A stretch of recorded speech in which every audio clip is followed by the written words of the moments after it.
Great, wonderful, welcome. Hi, everybody. Thanks for joining our session on disinformation, and thank you to JCPA for organizing this, for organizing the incredible conference that's underway, and we've got an exciting panel here. We're going to talk for a little bit. We're going from 12:45 to 1:45 to try to level set everybody, and then we are going to, within this, have little introductions, conversation amongst ourselves, and then open it up to the audience. So hopefully I'll figure all the technicals out. We've got a great team making this all come together, so it should be fun. I'm Joel Rubin. I'm a partner at Democracy Partners and am the former executive director of the American Jewish Congress. Also served in the Obama administration as a deputy assistant secretary of state, and earlier worked at J Street as well. So I've been working in spaces in Jewish political life and national security, and have engaged quite a bit in recent years on work related to countering white supremacist activity online, and how that intersects with disinformation is very much rife in our current dialogue. Alongside me today, and alongside us, we have Vanessa Cardenas, and Vanessa is from Cardenas Strategies, and I'll read Vanessa's bio real briefly as well. We're very excited to have her here with us. Vanessa is a seasoned political strategist and policy expert on issues related to Latino political participation, immigration, demographic change, political communications, and women's political empowerment. She's the president of Cardenas Strategies and a senior advisor at the League of Latin American Citizens, known as LULAC. In addition, we have, and we're very excited to have Nicole Gill with us. Nicole is with Accountable Tech. She's the co-founder and executive director of Accountable Tech, where she leads organizational development and strategy to tackle digital threats to democracy. Before founding Accountable Tech, Nicole led national campaigns on marriage equality, progressive tax reform, and protecting the Affordable Care Act. She has extensive experience building and leading coalitions that win in Congress and state houses, at the Supreme Court, and at the ballot box. And so we're going to get into this discussion and talk about community relations in the age of disinformation. And as you can hear from the amazing panelists we have as well, all of this intersects with our politics right now and impacts our political environment and the way we govern here and the way we choose our leaders. And these two women leaders are chock full of insights into that. So what I wanted to really jump into right away with this is to ask Nicole, maybe if she could lead us off with answering maybe a simple question of, why do we need to tackle disinformation? What is it? What is disinformation? Why do we need to tackle it? And why do we have to have platform accountability? Thanks, Joel. Hi, everybody. I'm Nicole. It's nice to be here. Great question, great starting question. And I think that's actually the question that Jeffrey Goldberg started last week in his interview with former President Obama on this topic. So I am not sure I can live up to his responses, but I will do my best. So I think disinformation and platform accountability are integral to this moment in time, because disinformation and the spread of disinformation is really destroying our capacity to have a functioning democracy. I'm sure each of you see this in your community work and work with other groups and other people, that right now it's increasingly really hard to have a conversation with someone who comes from a different point of view, or exists in different, gets their information from different sources, because we're not having that conversation based on a shared set of truths. So whether it's climate, it's healthcare, it's the global conflict right now in Ukraine, we are constantly kind of stuck in this race to the bottom, and that is fueled by social media platforms and big tech companies, because their business models, quite frankly, thrive off of that. And so we're in this this space and time where tackling disinformation is really kind of this underlying. It would be tackling this underlying threat that is really preventing us from making progress on all of the issues that you and I care about, because we're just unable to have kind of a sane, fact-filled conversation, and that's largely built because of the ecosystem, because of the platforms that have developed in such a way that ultimately put profit above people. Thanks, Nicole. And Vanessa, I see you nodding your head in approval on a lot of the points that Nicole was sharing. I mean, can you A, share what made you nod, and then B, maybe peel back a little bit more about what are those threats, sort of define some of the threats even further for us if you can. Sure, and I have a couple of slides if that's okay to Sure. share, folks. And first of all, really glad to be doing this with Nicole, who I admire and has done so much work in the space, and of course you, Joel. But thank you for having me. So I'm going to try to share my screen. Hopefully this is going to work. Fingers crossed. Yes. All right. Please give me the thumbs up if you can see this. Yes? Yes. Great. All right, great. So I'm coming at this issue from the work that I have been doing on disinformation in the Latino community, but I really want to underscore what Nicole is saying, that what we have now is because the platforms have allowed for this moment where there are no facts, there's no truth, right? And so the impact that has, especially in communities that are vulnerable, is just so much, it's just magnified. And I think when we talk about disinformation, we have to understand the context in which this information lands in our communities. And in this presentation, I'm obviously speaking about the Latino community, but when you think about really some things that are really meaningful to the Latino community, for example, the idea of the American dream, right? The notion that you come here because you believe in the American dream, or you think that your kids are going to have a better future. This idea is so central to their experience. A lot of people in the Latino community come to this country escaping failed governments. They actually had experience with socialism, with communism, and that is a very real fear and a real experience they had. And that's sort of how they look at the lens of the conversations that we right now are having about disinformation and government and all of that. Obviously, faith, very central to this community. The impact of COVID-19 cannot be underscored because of the impact it had both on the health as well as the economic outlook of these families. So obviously we have a lot of disinformation on COVID-19 as well.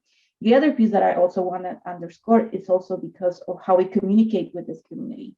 The average age of Latinos in the US is 35 years old. And in some states, the average age is like 19, 20, very young community.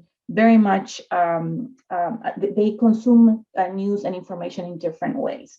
Obviously, this community is also very diverse. There are Jewish Latinos, there are Asian Latinos, there are Afro Latinos, and something I already mentioned, the sources of the information, right? Where are they getting them? So it is in this context that we have this information coming to the Latino community. And I think this is really important and this is not just for Latinos, it's also for communities of color in general. What we have is that not only have they been exposed to just the broader disinformation that we are all consuming, but at the same time, they're trying to manage this information about them, as well as this information targeting them. And what do I mean by this? Is that there's a lot of disinformation, for example, about immigrants, right? And this speaks to the Latino community or the AAPI community. So we have this information that is saying that, our borders are open, that immigrants are coming here to take over, that, they want to replace the population. So it's really amplifying those fears about what our presence means in this country. We also have this information about voting as it relates to immigrant communities. This notion that undocumented immigrants can vote. And we saw a lot of that in 2020, and we for sure will see it this year around the elections as well.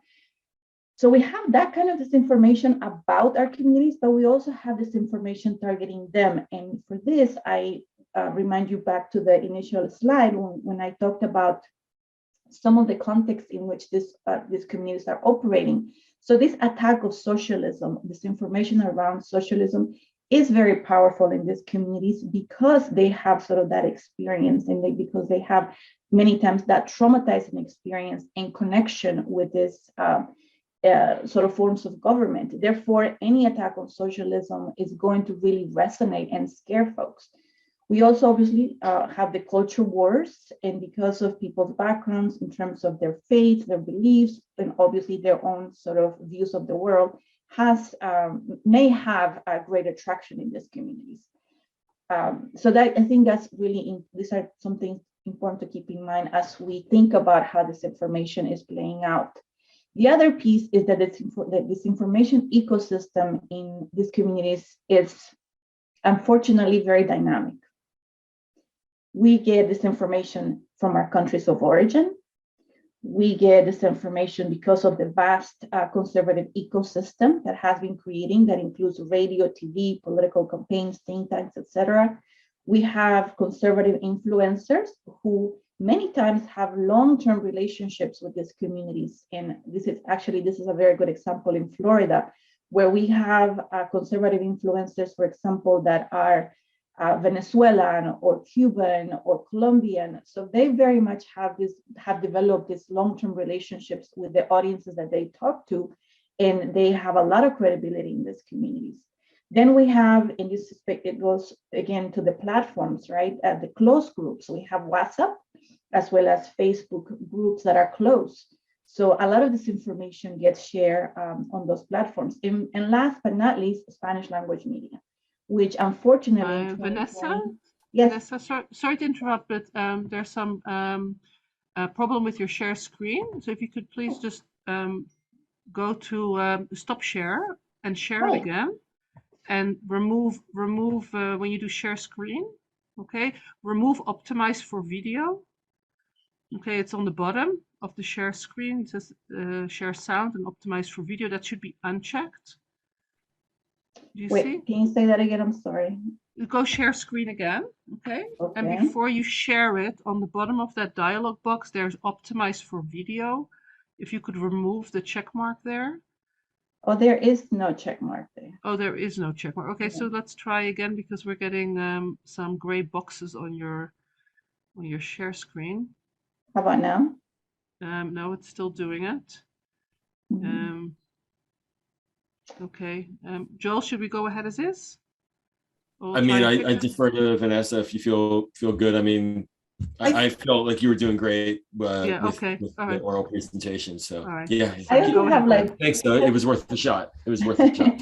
I'm sorry about that. I just Right. have one or two more slides. So anyway, so we're just sort of talking about the cycle of disinformation, the narratives. None of this is going to be a surprise for folks. The economic narratives, the narratives around economic disinformation, socialism, COVID-19, I already mentioned. Another narrative is crime, and especially now when we are seeing some spikes in crime across the country, we're seeing a lot of this information that again is targeting these communities, amplifying those themes. And the other one is around Russia. One of the interesting things that we saw right after Russia invaded Ukraine were the high levels of Spanish language engagement from places like Russian TV, which again was amplifying this notion that, you know, the United States was to blame, that the United States, you know, does all kinds of terrible things. So again, just taking advantage of the information channels that a lot of these informers have already established.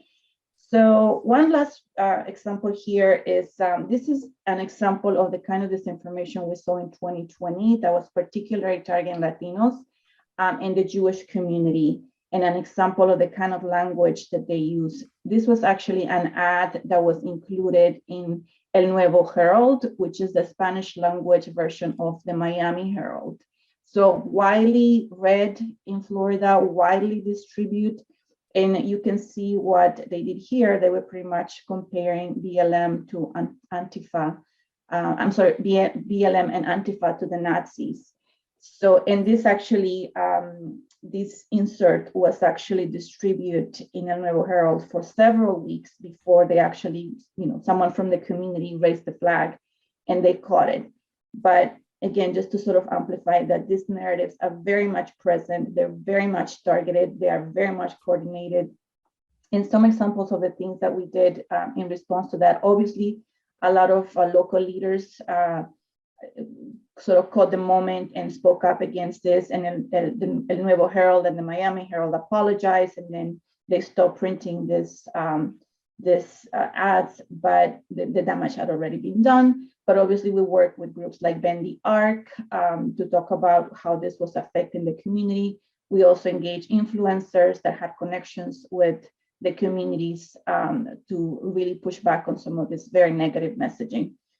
So I will do one last slide and just say that for me, the takeaways are very clear. Disinformation is here to stay. There's no silver bullet. However, capacity, coordination, and communication are really key, as well as being culturally competent with the communities that we want to engage. And that, we have to do our work to continue supporting credible sources of information. So I'll stop there.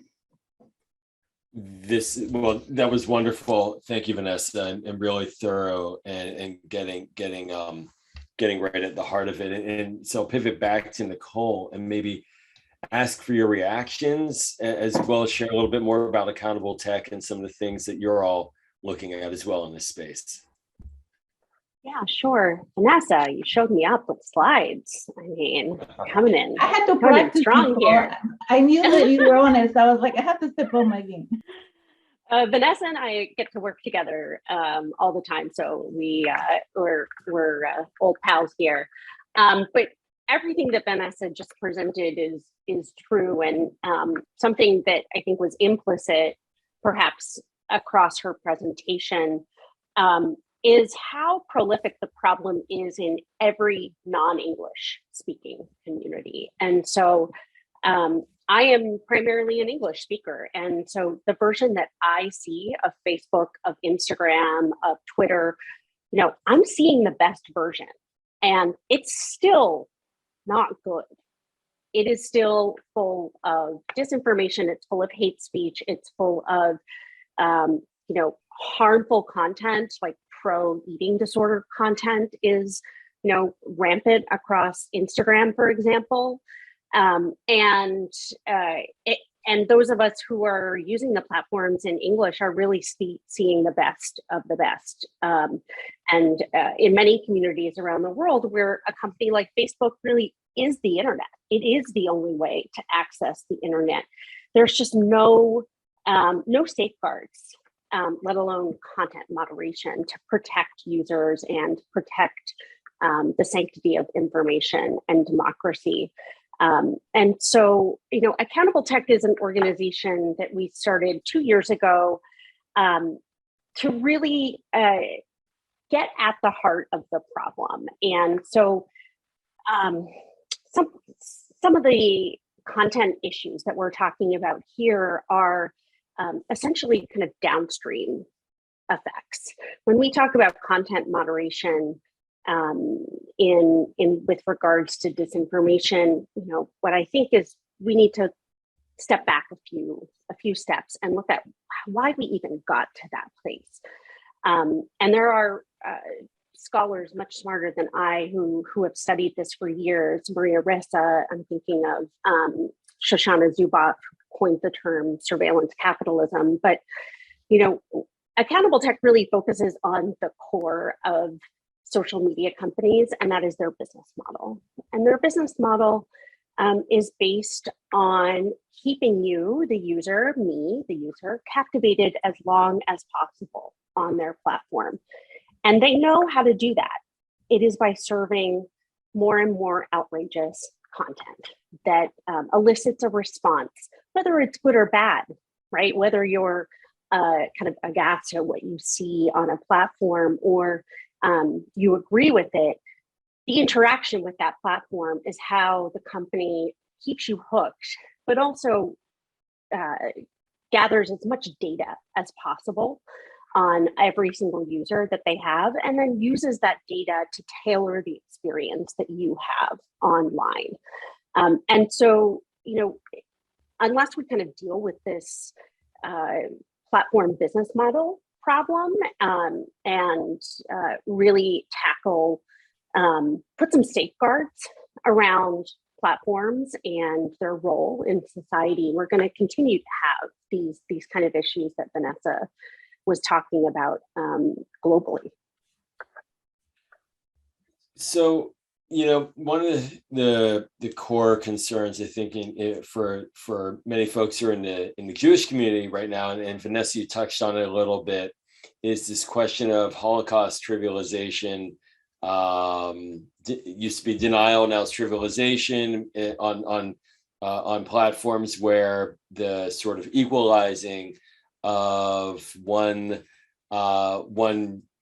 horrific crime with another is the same as the Holocaust, and we see it pop up in our politics quite a bit in disinformation spaces. I wonder if either of you could speak to sort of the what you're seeing in the role of extremist ideologies and how that gets into the disinformation on the platforms, and how does that make for visible or viewable content? How come that seems to get people to want to watch it? What's the chicken? What's the egg in here? What's causing the kind of popularity of extremist rhetoric? And if you can wrap it into a little bit of the Holocaust denialism, I think it would be wonderful to hear your thoughts on what the Jewish community is confronting in these spaces.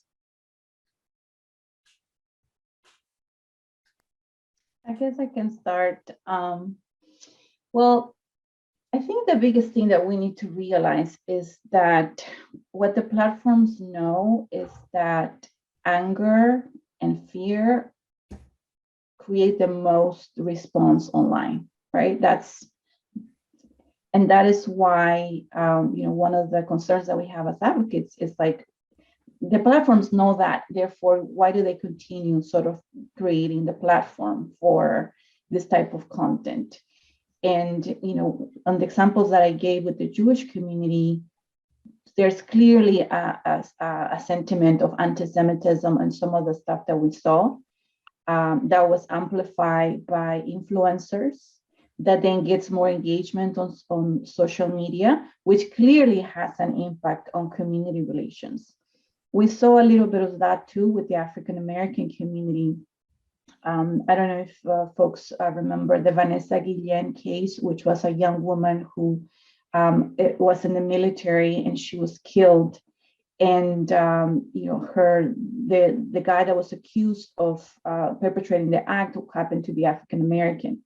So we saw a ton of disinformation around that case. Again, trying to just make the case that Black Lives Matter did not care about Latinos because they did not sort of amplify the fact, that this happened, just sort of amplifying the fact that the attacker was African American. And again, the platforms are knowingly not doing anything about it. So I guess the point that I'm trying to make is that these are very damaging and have a long-term effect on how communities view and feel about each other, about social cohesion, and about just how do we function as a society. And in the absence of real accountability, in the absence of having a conversation about the long-term damage that these platforms are having in our communities, we really cannot get to a place of solution-oriented place. So, I think for me, sort of that's the biggest lesson. And obviously communities like the Jewish community, the African American, the Latino community, and because we're such a diverse country, and especially in diverse communities, I think there's even more chance of this kind of narratives to take hold. Just to add on a little bit to what Vanessa was talking about, one thing that I want to share, and folks are probably aware of this, but we know nothing about how Facebook's algorithm works. Nothing is not an exaggeration. Like these companies have no responsibility to us as the users to tell us how we are being targeted. And so we're kind of operating from behind already, because there's such a dissymmetry of information here. And some more information has started to come out as, we've had a couple of high profile whistleblowers over the last few years, most recently Frances Haugen, who ended up testifying before Congress last year. She's worked with governments across the globe now to help craft regulation around these issues. But something that she even shared that I thought just really illustrates the point here is that Facebook's ad model, which ads, by the way, are kind of very little piece of the problem here. Most of the work that Vanessa and I do in our day-to-day is focused on organic content and the amplification of organic content. But ads, the paid ads, the way that the ad structure and the pricing model works is an ad that receives more engagement, which we know more incendiary, hateful, outrageous content receives more engagement, is deemed to be a better performing ad. So the cost per impression goes down. So an ad that is, filled with fear, inspired to bring about fear, to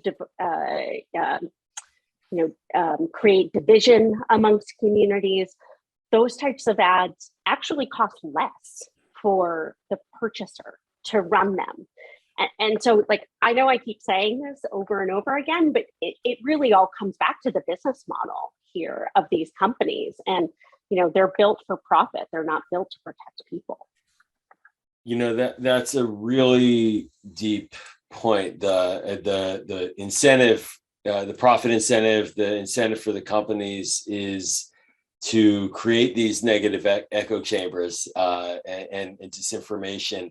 In the national security space, a lot of the understanding now of the moment we're in with disinformation is that it's not necessarily to win an argument. So historically, when there was the Soviet Union and the United States, there were competing narratives and they would battle it out, generally speaking, communism versus democracy, capitalism, the story. Well, today, that's not the case.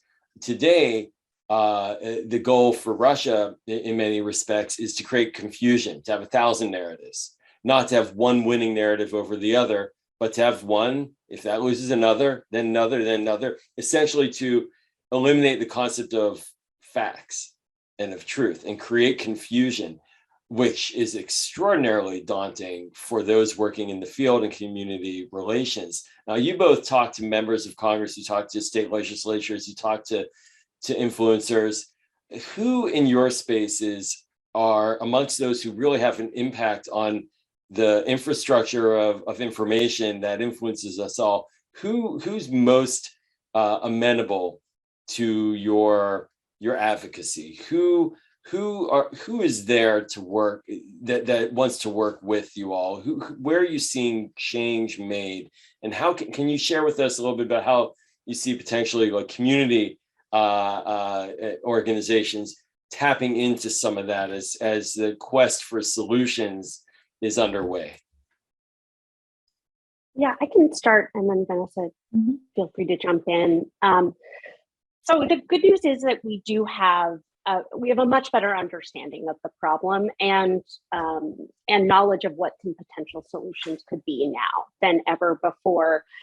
We're a long way away from the famous Senate hearing that Mark Zuckerberg testified for, with a senator asking, well, how do you make money? And Mark replying, we sell ads, Senator. Thankfully, we are far away from that moment. And we do have congressional champions that are really digging in and spending time to learn about these issues. And they come at it from different perspectives.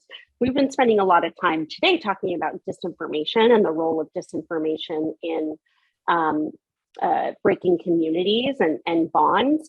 But there are a number of advocates in Congress, but also in state houses that are looking at this from a privacy perspective. the collection of millions and millions of data points on each of us, particularly on children, before they really even have a chance to consent. I have a 17-month-old daughter, and I am sure that some of these companies have a profile of her already. And I've never posted about her in any of my social media content. And that's because information is really where they get power and where they get profit from. So there's the privacy point of view. And then another big area of advocacy is around markets and competition, antitrust laws or anti-monopoly laws. And one of the reasons why some of these companies have no incentive to change their behavior on their own is that they're too big to fail. They have no competitors. And when they have a competitor, they buy them, right? Facebook bought Instagram, they bought WhatsApp. Instead of developing their own products, they just kind of swallow up the competition and become bigger and bigger and control more sources of information. So there's a couple of different kind of arenas of advocacy that we see. And I'll also just add one more plug for state level work. I'm sure you're all based across the country, but right now there is advocacy taking place to protect children online. There is advocacy around privacy bills.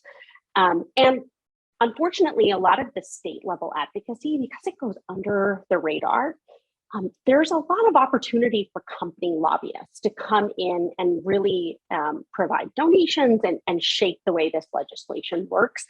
And if I think back to some of the biggest social movements really in this country, same-sex marriage, healthcare are two that come to mind. I remember the state level battles that took place before we had a federal conversation. And so I would urge everybody here to take a look at what's happening in their state, because a privacy law in one state has some limited capacity, right? The internet is global. There's only so much one state can do. But that's where we see little nuggets of activity, of innovation, and also a pushback from the companies. And I think it's really important to look at what's happening in state houses, especially to see where the conversation is going to go. That's great. Yeah. Vanessa, please.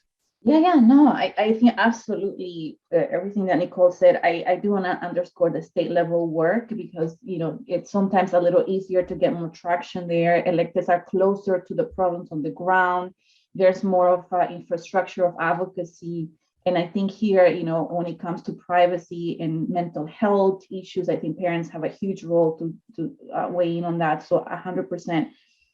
But I do want to talk a little bit about the role of just advocacy groups in general and organizations, because I think they do have a huge role to play. Obviously, until we get real accountability from a legislation policy sense, it's going to be hard, but I do think that organizations have a huge role. The first thing I want to say is that, because this information has been defined in this context from the platform perspective, it sounds different. It sounds like a whole new problem. And many people are really looking for brand new solutions. But my sense is that this is, again, a communications problem. And it requires a communication solution that engages both regular communicators as well as digital strategists, as well as just organizations in general. But it's definitely something that we can tackle through a communications lens. And what does that mean? That means that we have to be better about communicating and not just spend so much time debunking the other side, but really communicating our affirmative messages that we have about the issues that we care about and the communities that we work with. If we're spending 90% of our time debunking what the other side is saying, we're already amplifying their disinformation. So there needs to be a really huge emphasis on making sure that we know what we want to say, we are presenting our vision, we are talking about the issues that we care about and how we, and sort of defining that through the work that we have been doing on communications. The other piece I would say is that local leaders who have credibility in their community are more important than ever, because they are actually the people that folks trust. and their voices are hugely important. So creating sort of those networks are really, really important. And the other piece to this is sort of, and this is something that I mentioned in my PowerPoint, is the cultural competency aspect to this, right? Where you have to really know what communities you're talking to, how you're talking to them, who do you have that is going to talk to them. So those pieces, I think, are really key to any type of countering disinformation effort. The last piece I want to mention is the coordination aspect. The reason why the right is so effective at this is because they have built an ecosystem that amplifies their message both online and offline. And we need to be better about that. We need to be better about coordinating our messaging, about working with each other to make sure that we're amplifying, again, our own messaging, our own vision for our country, and really using the resources that we have. And I truly believe that there's more of us out there. And if we were to work in a coordinated fashion and really working towards the same goal of making sure that we're creating, social cohesion, that we are, that we believe in science, that our democracy works. Some of those big messages, I think, can definitely work in our communities. So just a time check for folks who are sitting in with us is in about 8-9 minutes, we're going to open it up to questions. And so you may see Lori putting in the chat requests for questions. Please feel free to put your questions in there, and we'll continue with our discussion here for the next 7-8 minutes as well. I want to try to bring this down to the real human level, if I may, Nicole and Vanessa, and this question of engagement and of engaging difference and diversity as well. And the bread and butter of community relations organizations is to do that engagement. I wanted to get a sense from you both, if you could share your insights as to how effective direct in-person engagement is to cut through the clutter of all of this technology, disinformation, engaging different audiences, diversity, having people walking into different spaces that are challenging perhaps to them, but with whom they may still frankly need to get to know, if they're going to avoid a dynamic where something is said about Holocaust denial or something said about the Latino community that is completely out of bounds. They're going to have to know who to turn to try to rebut that disinformation, lest it become settled and seen as actually legitimate. But I wanted to ask you to share your views on sort of how much engagement, how does engagement matter? Am I wrong in positing it this way? What are some of the sort of soft tissue ways that people can get around this, in addition to the advocacy and the lobbying and the technology platform monitoring that you're so adept at doing? I can start us out. I think engagement is incredibly important. As I mentioned before, now more than ever, that connection to communities, that having a presence in communities, having ways to communicate with folks is really, I think, more important than ever. I think it's really hard for groups to all of a sudden start talking to communities when they have not built that sort of social capital already. So I would encourage everyone to really just pay attention to their community relations engagement, particularly at the local and state level. I think it's really important to have frank conversations with people, but I think the worst approach is for you to go tell people, "Oh, you're just being dumb." And of course I am exaggerating a little bit, but the worst thing to say is you're just dumb because you don't believe in the vaccines. I mean, that's just the wrong way to approach it, right? It is more about sort of talking about, again, what I mentioned earlier, your messaging, right? Like, we believe in science, asking the motivations behind the disinformation, talking, pointing to credible sources of information. So opening up the space for a dialogue versus a judgmental sort of call, and I think that's really important just throughout the process of establishing a relationship with any community. I think that, what I have been excited about in the last couple of years have been really interesting and innovative efforts from groups like Indivisible. They have sort of their Truth Brigade, which is organizing at the state level, a cadre of people that are, sharing the right information, really trying to advance this concept of coordination and sharing accurate information, which I think is really cool. United We Dream is another organization that's doing really great work when it comes to cultural competency, sharing videos on TikTok, creating WhatsApp memes, and just really being in touch with how people communicate. So I think sort of learning those efforts are really key. I think in Florida, we have a bunch of groups, Florida Majority and others, who are also doing a lot of, for example, groups in WhatsApp. They've created their own sort of truth brigaders on WhatsApp to share information. They're also even monitoring radio and calling radio stations when they hear someone amplifying this information to sort of challenge them on air. So really using a lot of strategies and just being present in those communities, I think are some of the ways that we can really counter a lot of this.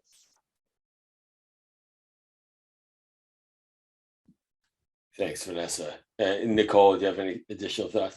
Let me have a ton to add there. Yeah. Yeah, no, this is very rich with a lot of practical ideas and things that are going on. And as a father of three daughters, I have to say I'm also quite frightened of the educational environment that they're exposed to. There's so much more coming in to their brain now than certainly I experienced as a kid. I see my daughters on these platforms nonstop.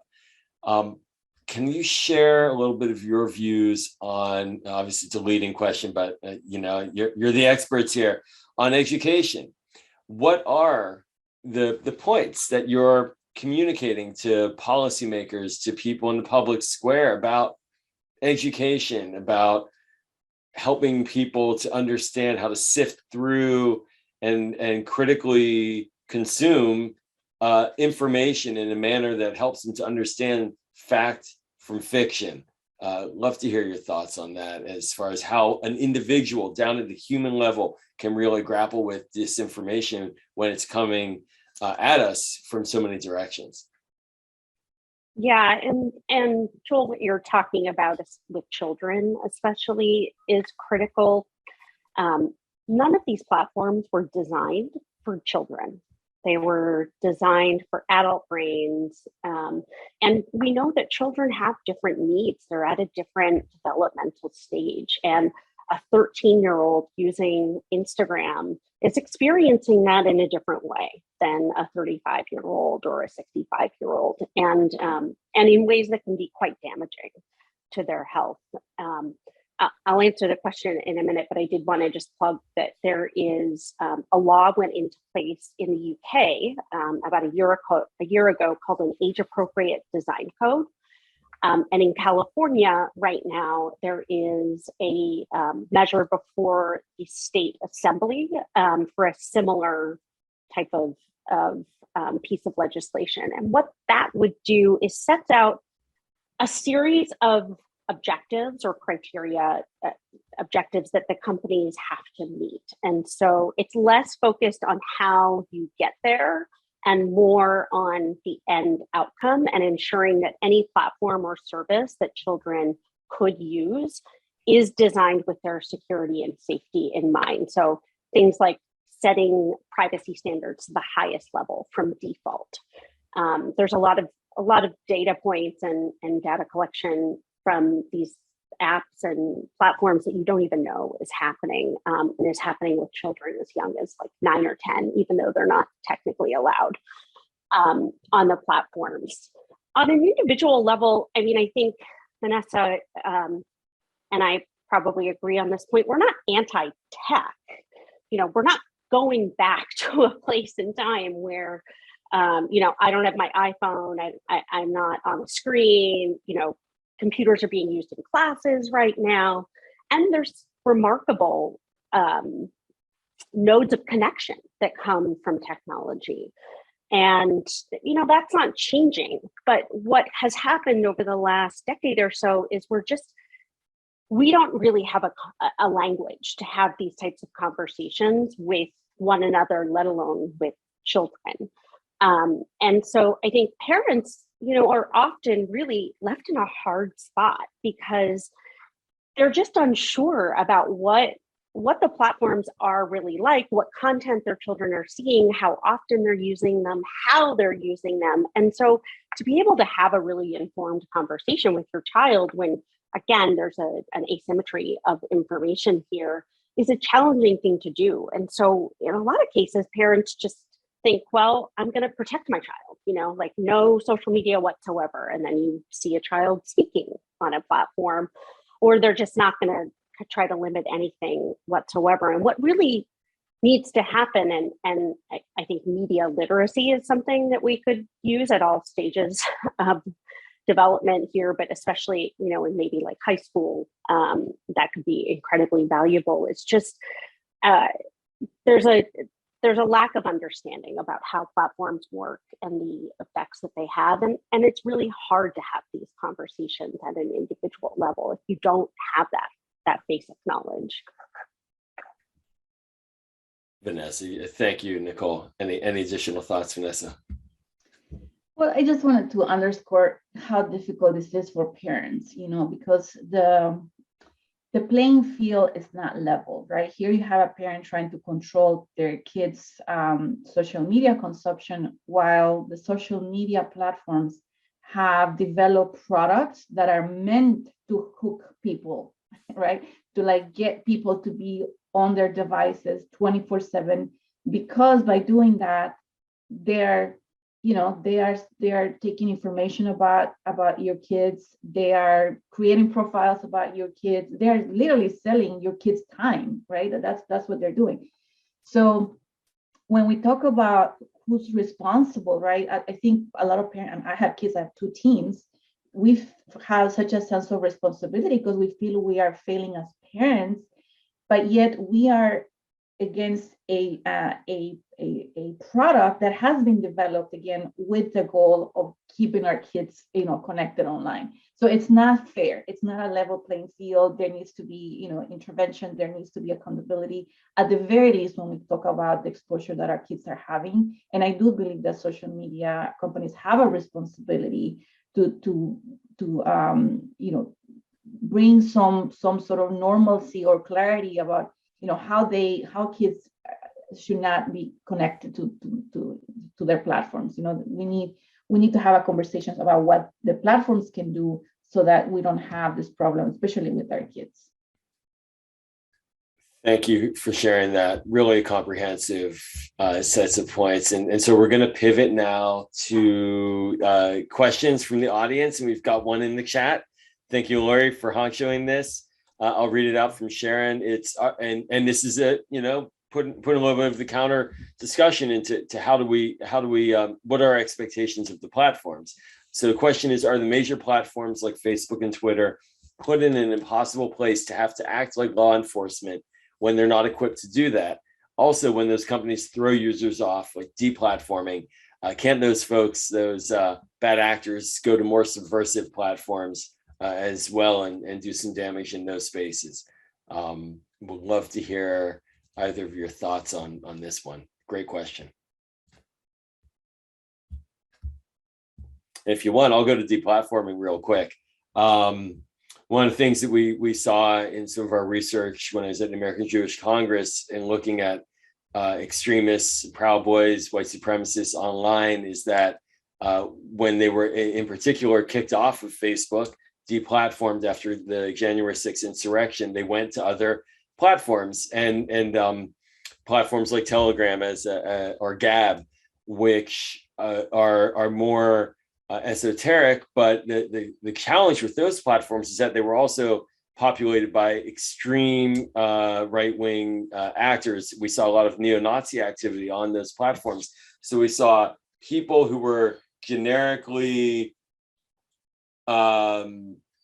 insurrectionists in that case, and generically racist, in a general sense, in ways that pushed them off of the mainstream platforms and straight into the arms of neo-Nazis. And then they got radicalized. We called it a radicalization pipeline. There is always a risk along the way. That said, it also helped to narrow and identify and push those extremist actors into a space that could be identified. So it continues on, and deplatforming is not a pure panacea alone. Going to Vanessa's point, there's no silver bullet, one single way to fix this issue. But maybe can we go back to this question about Facebook and Twitter? Are they the police? Should they be the internet police? Can they be the internet police? What should we be expecting out of them? I have one more line in here. Facebook, I guess, claims all the time they have 30,000 people looking disinformation or whatever the number is today, monitoring. Is that working? Is that not working? We'd love to hear your thoughts on that. I'll start us off, and I'm sure Nicole has a lot of thoughts here, but I think that absolutely the platforms have so much more they can do. I mean, Nicole already alluded to this, like share the data. Like we don't know, right? Like how their algorithms work, what kind of information they have about us, how our groups are growing. Like they just have so much information, and researchers, advocates, we have no insight into that. So I think that's the very first thing. I think the other piece when it comes to different communities is more monitors in language, especially in the Latino community, in the API community, when this information is so fluid and it goes back and forth. They are not doing a good job monitoring this information just in English, but it's so much worse in other languages. And there's a solution there in terms of hiring more people that have the language capacity that can monitor things in real time. Another thing is promoting the right information, right? And that's another piece I think that the platforms can and should be doing, promoting the truth about, the vaccine, promoting the truth about our voting system, right? So I think there are ways in which that they can definitely help reduce just this the cycle of disinformation that's going around. So there are many other things that social platforms can be doing. I use Facebook, I use Twitter, right? I'm on Instagram. So I'm not saying like, let's eliminate them, but I think this notion that, it's the Wild West for disinformation is just not acceptable. And the thing is, like, whatever the platforms are doing right now, it is not enough, and it is not congruent to the harm that communities are suffering. So their interventions need to really step up, given the fact that these platforms are some of the most successful and resourced companies in the world. So I think that it is not too much to ask them to step up to this moment and really take care of the communities that we're seeing suffer under the current status quo. Yeah, and just to add to everything Vanessa said, Sharon, even the premise of the question, are the major platforms like Facebook and Twitter put in an impossible place? Well, yeah, but they are, because we have no regulation around them, because these platforms operate like little fiefdoms. Facebook is, if it was a democratic country, it'd be the largest democratic country in the world. It has 3 billion users. And we are just letting these platforms make up their own rules. And so, this is where government intervention and our lawmakers and our elected representatives really owe it to us to stand up and to learn about what is happening, demand the answers, and put in place thoughtful solutions to protect all of us, but also the platforms from having to make these decisions, because it really shouldn't be left up to a bunch of individual actors who work for a private company. So now we're getting on a roll here in questions in the chat, which is exciting. And there are a couple I'll try to summarize, but I think I want to jump into one that was sent to me as well, which is sort of linked with the monitoring. And Lori put in a good point about how in Germany there are different laws. So there are different ways that the platforms can share their information. We'd love your views on what role the FBI plays in monitoring extremism and dangerous misinformation online, disinformation, what's running across these platforms. Are there law enforcement entities that are really looking in to these networks, and any thoughts on that? I'll just say this is far beyond my area of expertise, but I would suggest looking at the budgets of our law enforcement versus the budgets of these platforms. And I imagine that the platforms have millions of times the money that our law enforcement officers do. And so, like, again, we're just not resourced as a community and as a country to be able to go up against these platforms. The deck is just really stacked against us. So the most well-intentioned and the smartest folks at the FBI or at our local law enforcement only have the resources that they have. Again, I'm not an expert in this area, but I just want to give an example that I think is really relevant. Last year, the Tech Transparency Project came out with a report that talked about how smugglers in Mexico were targeting immigrants to offer their services and bring them across the border. And when the researchers looked into this, they realized that a lot of the smugglers were actually connected with cartels. And how they knew that is because they were offering to bring people through territories controlled by cartels. And this was very much in the open. They had videos, they had prices.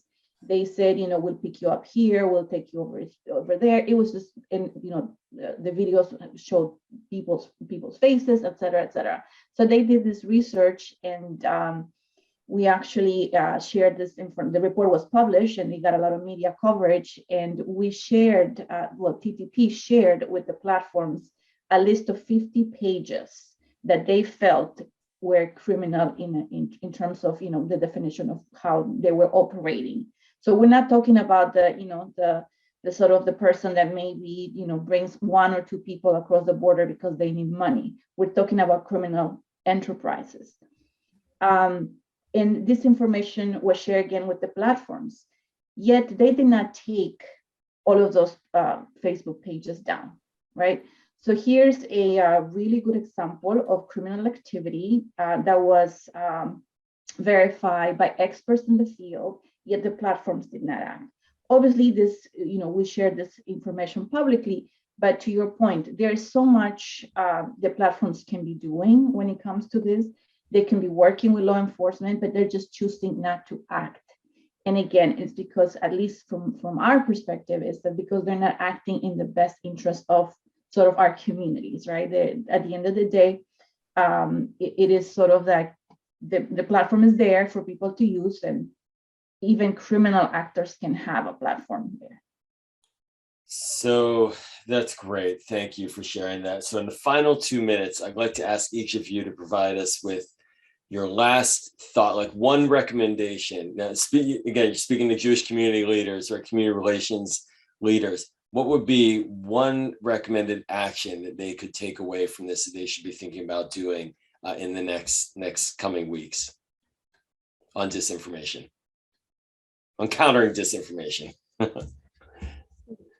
I can start. I think, I'm going to cheat and give two things. One is I really do encourage folks to check out what is happening in their state and their county level governments, or, anything below kind of federal government. There is a lot of activity happening here, and your voice weighing in on that level of legislation is so impactful. So impactful.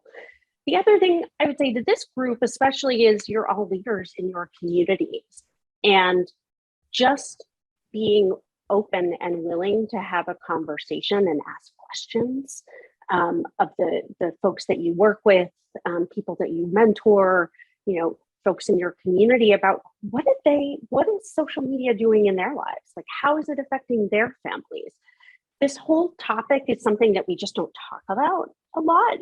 And I think if we start to have those conversations, and you as trusted leaders in your communities open for those conversations, then we'll all start to have a little bit more of a language to work from and to talk to about these issues.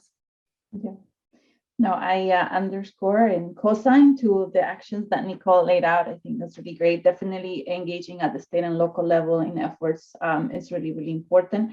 I would just say, be an agent of good information, right? We all can do our part to actually amplify the accurate information, point to people, that with credibility, that are, experts in their space. I think one thing that this has shown me, at least, is that people are hungry for information. And in the absence of, a real voice, a real connection, they're going to gravitate to what creates, unfortunately, because we're humans, to things that might make us angry or upset about things. So I think it is a lesson for us that we need to fill this void with accurate information, developing good messengers, connecting with legitimate leaders in our communities, and amplify their voices. Well, on that hopeful note, because there are a lot of people in here who love doing that kind of work, thank you to Nicole and Vanessa for sharing your insight, your wisdom, and your expertise, and for all that you do. Thank you to JCPA for organizing this really timely session, and of course to Lori Moskowitz for pulling us all together. For everyone as well watching the chat, there's a 15-minute break until a 2 o'clock session, and that session is, according to Lori, an amazing session presenting the Chernin Award to Justice Breyer. So that is definitely an amazing session. Thanks, everybody. Have a great day.